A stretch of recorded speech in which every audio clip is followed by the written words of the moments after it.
Minsan nakakaramdam ka na lang na parang buhay mo ay serye ng sunod-sunod na pagsubok. Walang pahinga.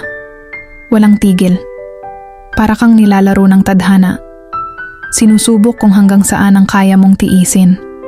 May mga araw na gusto mo nang sumuko.